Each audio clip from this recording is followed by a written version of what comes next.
Dieu nous parle. Chaque jour, Charles et Carole vous présentent la leçon de l'école du sabbat.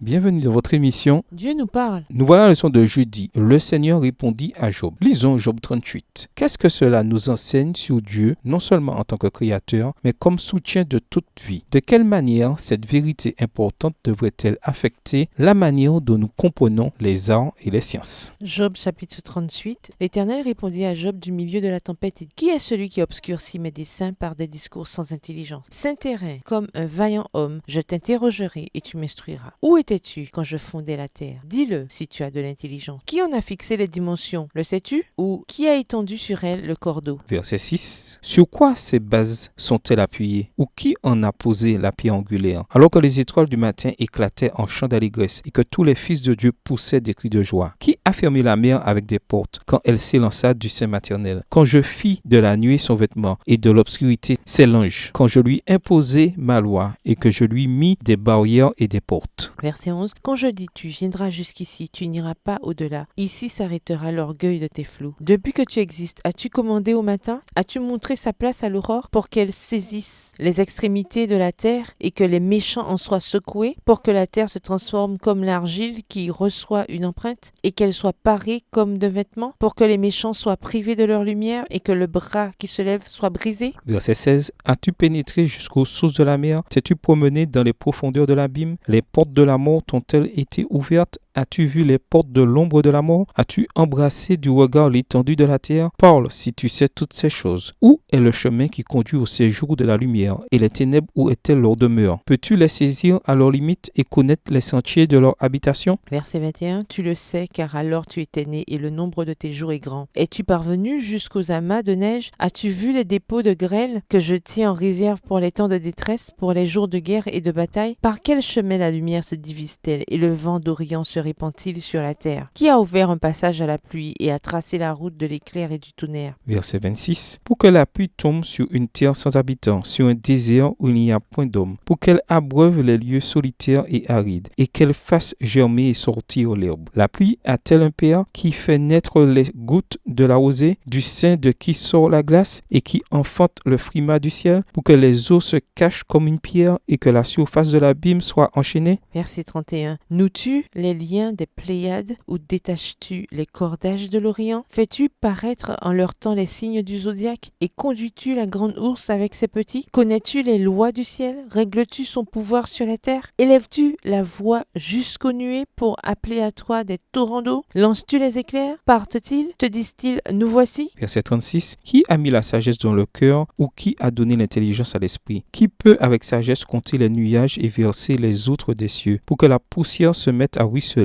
et que les mottes de terre se collent ensemble? On enseigne communément que la matière possède un pouvoir vital, une énergie inhérente, des propriétés qui lui sont propres. De cette façon, les opérations de la nature se dérouleraient en harmonie avec des lois que Dieu lui-même ne peut violer. Cette fausse science n'est nullement approuvée par la parole de Dieu. La nature est la servante de son Créateur. La nature révèle une intelligence, une présence, une énergie active qui opère au sein de ses lois et par elles, et témoigne de l'activité continue du Père et du Fils. Jésus dit « Mon Père travaille jusqu'à présent et je travaille moi aussi ». Jean 5, le verset 17. Texte tiré du livre Patriarches et prophètes au chapitre 9 à la page 91, livre écrit par Ellen G. White. Malheureusement, comme nous l'avons déjà dit plus tôt, une bonne partie de la science fonctionne sur des présuppositions athées matérialistes. Cela signifie donc qu'un scientifique peut observer quelque chose d'une beauté absolue, d'une complexité absolue, et même d'une beauté absolue et d'une complexité absolue à la fois, tout en affirmant qu'elle est venue à l'existence par hasard, sans aucun dessein ni intention derrière. C'est en réalité ce que la science affirme constamment. La vie sur Terre, dans toute sa beauté et sa complexité, des papillons aux animaux, est expliquée comme le simple résultat d'éléments chimiques qui se seraient formés il y a des milliards d'années en une forme de vie simple, qui a évolué pour donner toutes les formes de vie qui se meuvent aujourd'hui sur la Terre. La science telle qu'elle est constituée aujourd'hui affirme que l'idée même d'un créateur surnaturel est non scientifique, puisqu'on ne peut l'éprouver scientifiquement et qu'il s'agit donc d'une notion dont la science ne peut s'occuper. Cette présupposition n'est rien d'autre que ce que la science elle-même enseigne. En fait, la science semblerait enseigner l'inverse. Toute la beauté et la complexité du monde renvoient bien à un créateur. Mais à la place, c'est une position philosophique imposée à la discipline par les scientifiques eux-mêmes. Le problème, c'est que l'Écriture enseigne que Dieu a non seulement tout créé, mais qu'il maintient tout également. Cela veut dire que toute véritable éducation chrétienne en science doit partir de principes radicalement différents de ce que la science affirme généralement. Des désaccords sont inévitables, notamment quand il est question des origines.